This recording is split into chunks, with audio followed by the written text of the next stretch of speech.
I've sort of started to focus on and how we have that overall effect with our wellness and health and sleep and cycles and things like that.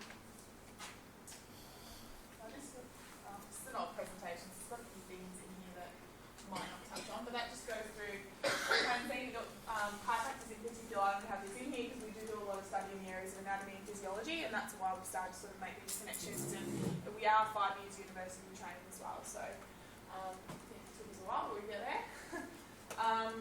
Basically, I'll just give a rundown of anyone that doesn't know what a chiropractor does, because it does frame up the rest of what I'm going to talk to you about, because I've only got 10 minutes. Basically, our nervous system is the master controller for the rest of our body, and what I have a big focus in is function, as opposed to sort of that bone in and out of place type of scenario.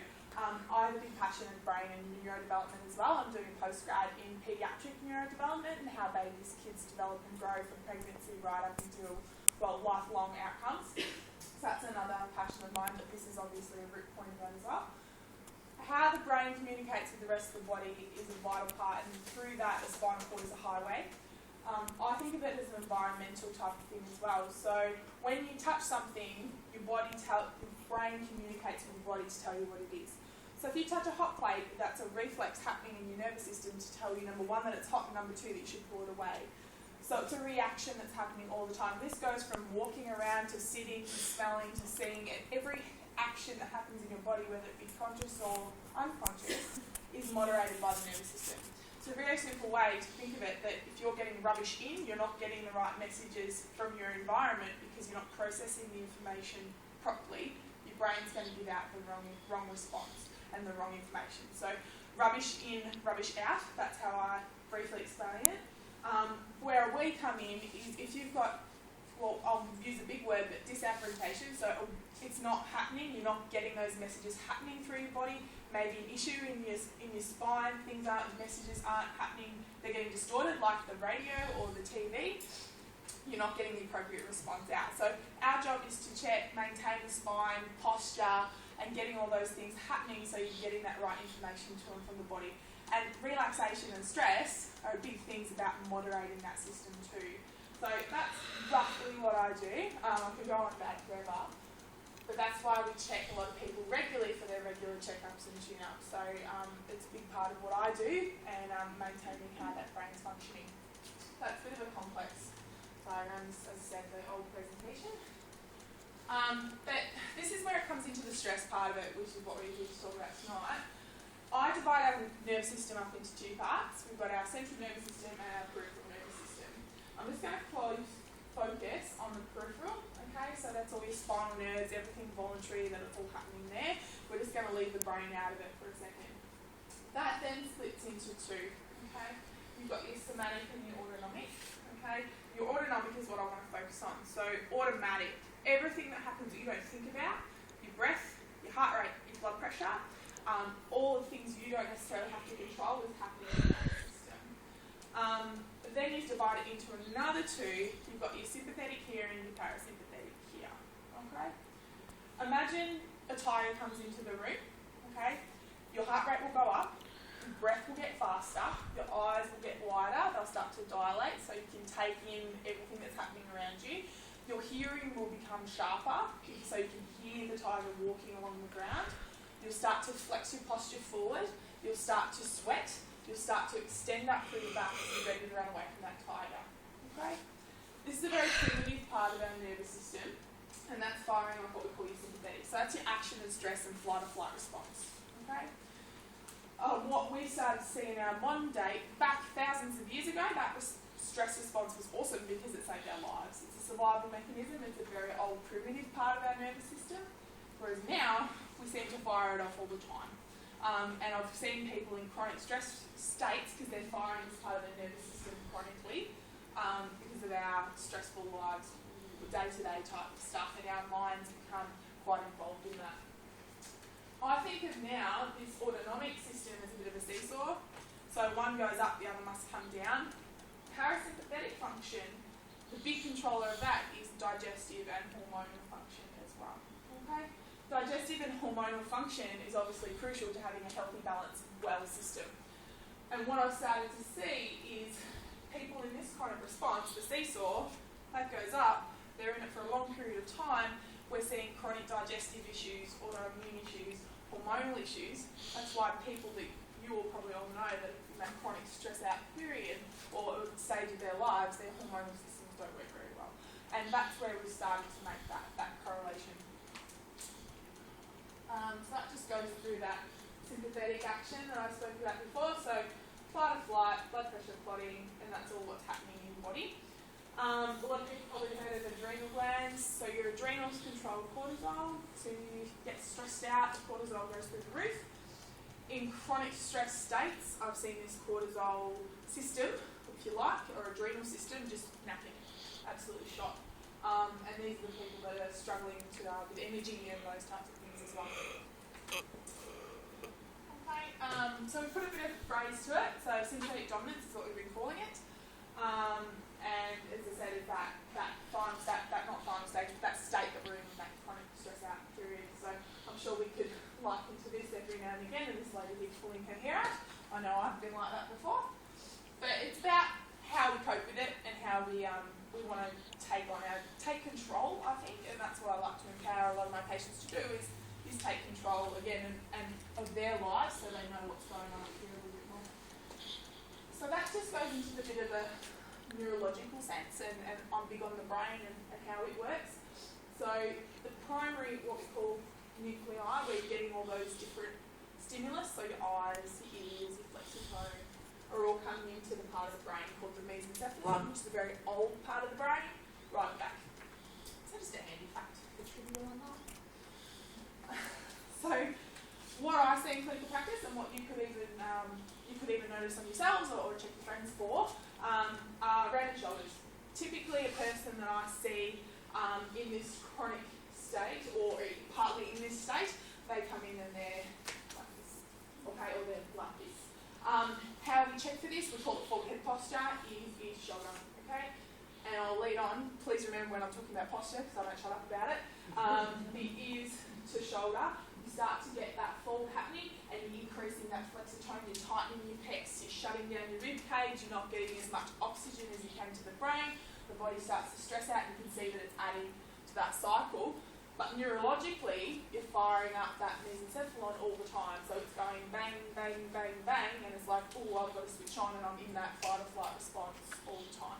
So you can see being in that chronic posture isn't a really good thing for not only our bodies and spine degenerative-wise, but also neurologically and brain-wise and hormone and digestive-wise. It's not a good idea. Small pupils, they do start dilated, but chronic states of this sympathetic dominance, they do go small. I won't go into that, but that's just a finding with dental. Headaches, typically they're postural headache. Again, worse at the end of the day, because you've been in this state the whole day. Our muscles are working overtime to try and pull us back. That type of overstimulation, but fatigue. And you get better when they lie down, or you're taking the pressure off those muscles. You're working those systems again, those sensitivity systems. So you're sensitive to lights, you hate loud noises. Like these lights, and the lights, unfortunately, in my practice at the moment, are that, oh, I just can't handle it anymore. Or they're that person that doesn't like the little red light on the TV, can't stand the lights on in the bedroom, they've got to have the lamps on, can't get wired up when the kids start yelling, those types of things. Digestion, because you're not getting that parasympathetic stimulation. Period issues, because again you're not getting that hormonal function happening, and the list sort of goes on through there. Okay. So stress, and what I've been doing with my patients. So you can sort of see that stress isn't great for us, and this is partly why, prolonged, okay, so initially you'll get a rise in the cortisol, but a long time of it does start to decrease because our bodies just can't handle it anymore. These are the patients that I'll see that often have constant ache here. Your adrenals actually sit right on top of your kidneys, so they start to ache. They get like that, oh, I just can't get rid of it, and I lie down, it doesn't get any better. I have been doing some adrenal support and some supplementation, and that has been working quite well, providing obviously everything else with the kidneys is okay. But yeah, that's what we've been looking at as well. And this is that hormonal function that starts to kick in. So you can see this is what I'm talking about when I talk about forward head posture. Her ear plumb line does not hit that shoulder, okay, where that dot is.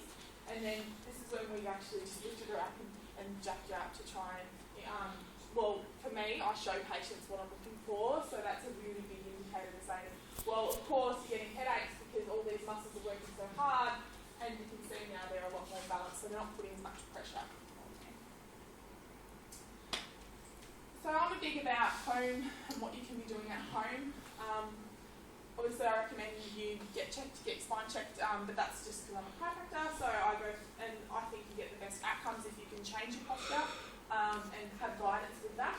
But what we've been getting patients to do at home as well is to deal with that light factor, so lessen the frequency coming into their nervous system. Earplugs, lessen that loudness coming into the nervous system. Posture pole, a few of my patients will know what that is in our practice. Basically, it's a hard bit of foam. And what we're using is you lie on it from head to tail, and we're using gravity to open up our pec muscles to get that head back. So desk workers, regardless of you getting any of these symptoms, it's really important that you do these types of exercises, because when we sit, we're classically like this. Believe it or not, you can start like this, but by the end of the day, you end up like this. And I see screens that are like this as well, where there's screens here, so they end up like this. So I've been encouraging patients to, well, let's get you in that perfect posture, that plumb line, ear to shoulder, head up, and then building up their screen so it's here. So you're actually going to, for me, I'm actually going to look there. Instead of look here, you go exactly where your eyes go. So that's been some really good things for everyone to be able to do at home. And then if you've got laptops, for example, I've got a laptop, Bluetooth keyboard mouse, best invention ever. You can pop your laptop up and then have your Bluetooth mouse and keyboard by your side. This is the supplementation I've been talking about. It's been working really well. Meditation, not enough of us do it. Who here gives themselves 20 minutes every day to just sit and breathe? Yeah, I don't. You see what I mean? Like, we don't give ourselves enough time. And when I say women are more prone to this, is because we're worried about what's for dinner, what's happening next week, what are we doing on the weekend, I've got to get to work tomorrow, the kids have to do this, the homework has to be done, they've got sport, they've got swimming. And they're thinking about 10 million things at once. And it's really hard to find our time. So if I can just encourage you, has anyone ever heard of mindfulness before? Yeah, cool. So simple thing, washing the dishes. Look at the water, feel the warmth on your hands, think about the bubbles, look at the purples, look at the greens, look at the blues. You can hear the tap running. Be mindful of every sense that's coming into your body, and that is the simplest form of meditation. Right now you're sitting here, you're listening to the fan, or I'm hoping you're listening to me, but if you're not listening to me, you're listening to the fan, you can feel the chair beneath you, you can feel behind you, oh that feels soft, that feels hard, but you're mindful of every sense coming in. That's the simplest form of meditation there is. As you can see, I've already touched on oxygen and breath. Oxygen and breath is massive. Just lying on the floor, knees bent, just in an arms open position. If you're on a posture pole, even better because you're opening up your rib cage. But even if you're not, in for 4 through your nose, out for 8 through your mouth, concentrating on those numbers, feeling the breath come in and out, feeling your tummy lift. Because a lot of these patients that end up in this chronic state end up chest breathers. And that's no good for us either because we're using all these accessory muscles, everything's just getting tighter and we're getting more wound up. So I encourage belly breathing using your diaphragm. So just give yourself 10 minutes before you go to bed, in for 4, out for 8 through your mouth. Really does, you'll be surprised how well you'll sleep that night. There's lots of apps out there too, iPhone apps, meditation. Doesn't work for everybody, some of them. Some that I love, my friends hate, vice versa. But find what works for you. We've looked at digestion and sugars and caffeine go without saying. If you're wound up, you obviously shouldn't be overstimulating your system.